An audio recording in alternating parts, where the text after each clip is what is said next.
샬롬, 하나님께서 우리에게 오늘도 새로운 하루를 주셨습니다. 이 아침 하나님의 말씀과 함께 복된 날이 되시기를 주님의 이름으로 축복합니다.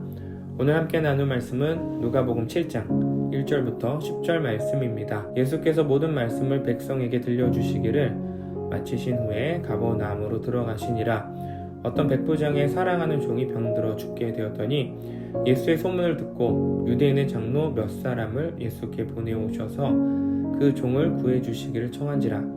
이에 그들이 예수께 나와 간절히 구하여 이르되 이 일을 하시는 것이 이 사람에게는 합당하니이다. 그가 우리 민족을 사랑하고 또한 우리를 위하여 회당을 지었나이다 하니 예수께서 함께 가실세. 이에 그 집이 멀지 아니하여 백부장이 벗들을 보내어 이르되 주여 수고하지 마옵소서. 내 집에 들어오심을 나는 감당하지 못하겠나이다. 그러므로 내가 주께 나아가기도 감당하지 못할 줄을 알았나이다. 말씀만 하사 내 하인을 낫게 하소서. 나도 남의 수하에 든 사람이요 내 아래에도 병사가 있으니 이더러 가라 하면 가고 저더러 오라 하면 오고 내 종더러 이것을 하라 하면 하나이다. 예수께서 들으시고 그를 놀랍게 여겨 돌이키사 따르는 무리에게 이르시되 내가 너희에게 이르노니 이스라엘 중에서도 이만한 믿음은 만나보지 못하였노라 하시더라. 보내었던 사람들이 집으로 돌아가 보매 종이 이미 나아 있었더라. 아멘. 오늘 매일 성경 본문은 예수님께서 백부장의 종을 치료하시는 사건입니다. 예수님께서 평지에서 말씀을 전하신 후 가버나움으로 들어가셨습니다. 그런데 이 가버나움에서 한 백부장의 종이 병들어 죽게 되었어요. 어떤 병인지는 알 수는 없습니다. 그런데 누가복음의 저자인 이 누가의 직업, 의사라는 것을 생각하면 이 종이 병에 걸린 것, 이 죽을 병에 걸린 것은 분명한 것 같습니다. 놀라운 것은 이 백부장의 종이 죽을 병에 걸렸는데 예수님의 소문을 들은 유대인 장로들이 사람을 보내 예수님께 도움을 구했다라는 점이죠. 백부장은 로마 군인을 지휘하는 장교입니다. 그리고 당시 이스라엘은 로마의 지배를 받고 있었죠. 이런 관계에서 백부장과 유대인의 관계가 좋을 수가 없습니다. 그런데 유대인 장로들이 누구보다 앞장서서 백부장의 종을 위해 예수님께 도움을 청한다? 놀라운 사실입니다. 이 백부장은 유대인들에게 인정을 받았다. 이것을 알 수 있는 장면이죠. 또한 이 백부장이 유대인들을 사랑했다라고 우리는 알 수 있습니다. 5절에서 보면 유대인 장로들이 백부장이 그들의 민족을 사랑했다라고 말하고 있기 때문입니다. 백부장은 자신의 종을 사랑했습니다. 2절에 보면 사랑하는 종이라고 말하죠. 그런데 5절에 언급된 사랑이라는 단어와는 조금 다른 표현이에요. 백부장은 유대인들을 5절 사랑했습니다. 그런데 여기서 나타나는 사랑은 아가페로 표현이 됩니다. 그런데 2절에 자신의 종을 향한 사랑은 가치 있는 이 보배로운이라는 뜻을 담고 있는 헬라어를 사용해요. 백부장에게 이 종은 보배로운 존재인 것이죠. 이 종이 얼마나 헌신적이고 가치 있는 사람이었는지 백부장의 마음에서 알 수 있는 것입니다. 세상에서 우리의 위치는 사장 또는 대표의 위치에 앉기도 하지만 직원의 자리에 앉기도 합니다. 오늘 본문에 등장한 백부장과 종의 관계를 통해서 적용해 보자면 우리는 나와 함께하는 모든 동료들, 이 직원들을 사랑해야 됩니다. 나와 함께 일해주는 것만으로도 사랑해야 되는 것이죠. 요새 열심히 일하는 아르바이트생을 뽑는 것이 어렵다라고 합니다.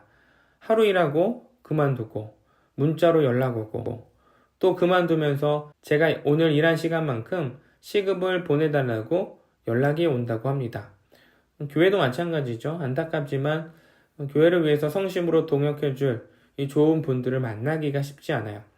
그래서 내 회사 또는 우리 공동체를 위해서 함께 해주고 일해주는 것만으로도 감사가 넘치죠. 반대로 이 직원은 오너에게, 사장님에게 보배로운 직원이 되어야 합니다. 대충 일하면서 월급만 받아가는 월급 루팡이 아니라 주인의식을 가지고 최선을 다해서 일해야 합니다. 가치 있는 사람이 되어야 하는 것이죠. 그래야 오너와 직원의 관계를 넘어 동역의 관계, 사랑하는 관계로 함께 성장할 수 있기 때문입니다. 이 백부장은 예수님께서 자신의 종을 낫게 하실 수 있는 믿음이 있었습니다. 백부장은 이방인이었고요. 어떻게 이런 믿음을 가질 수 있었을까? 놀랄 수밖에 없죠. 유대인들도 예수님을 향해 이렇게 믿음이 크지 않았습니다. 오히려 예수님을 적대시하고 무시했어요. 그런데 이 백부장은 예수님이 자신의 집에 들어오지 않고 말씀만 하시라라고 요청합니다. 말씀만으로도 자신의 종이 나을 것이라는 확신이 있었기 때문이죠. 대단한 믿음입니다. 예수님은 백부장의 믿음의 고백, 이것에 어떻게 반응하십니까? 9절에 보면 예수께서 들으시고 그를 놀랍게 여겨. 백부장의 믿음을 보고 놀란 것이에요.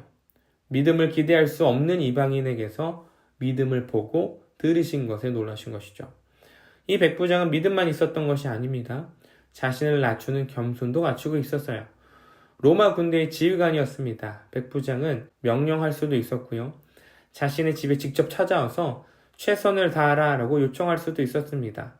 그러나 그는 예수님 앞에 자신의 신분과 지위와 자존심을 모두 내려놓습니다. 자신이 사용할 수 있는 모든 권력과 힘을 내려놓아요. 예수님 앞에서 자신은 아무것도 아님을 고백하는 것이죠. 믿음은 우리를 겸손하게 만들어요. 예수님의 능력 앞에 겸손하게 되고요. 우리를 향한 사랑 앞에 겸손하게 됩니다. 그래서 믿음이 있다는 것은 세상에서 내가 높아지는 존재가 아님을 깨닫는 것이죠. 대신 누구만 높아져야 할까요? 예수님만 높아지는 것입니다. 하나님의 아들 앞에 우리는 낮아지는 것이죠. 그래서 예수님이 높아지는 것입니다. 빗소금의 모든 성도님들이 이 겸손한 하나님의 자녀가 되기를 소망합니다. 내가 낮아질 때 예수님은 높아질 것이고 내가 겸손해질 때 하나님의 영광만 드러날 줄 믿습니다. 함께 기도하시겠습니다. 하나님 감사합니다. 오늘 백부장의 믿음을 보면서 우리의 믿음은 얼마나 크고 얼마나 단단한지 살펴보게 됩니다. 또한 백부장의 겸손의 모습을 통해서 세상에서, 교회에서 우리는 얼마나 겸손한지 또한 우리의 모습을 돌아보게 됩니다. 하나님께서 우리에게 베풀어 주신 그 구원의 은혜 앞에 먼저 나는 아무것도 아님을 고백할 수 있기를 소망합니다. 하나님의 사랑과 은혜 앞에 내가 받을 자격이 있어서 받은 것이 아니라 오직 하나님의 은혜였음을 고백하게 하여 주시옵소서. 세상은 우리의 겸손을 보고 하나님을 볼 줄 믿습니다. 우리의 낮아짐을 통해서 예수님을 볼 줄 믿습니다. 우리가 그런 삶을 살 수 있도록 함께하여 주시옵소서. 빗속은 성도님들의 삶 가운데 함께해 주시고 우리 모든 성도님들이 겸손한 삶을 가지고 세상의 빛과 소금으로서 예수님의 이름만 들여 높일 수 있는 모든 성도님들 되게 하여 주시옵소서. 감사드리며 예수님의 이름으로 기도드렸습니다. 아멘.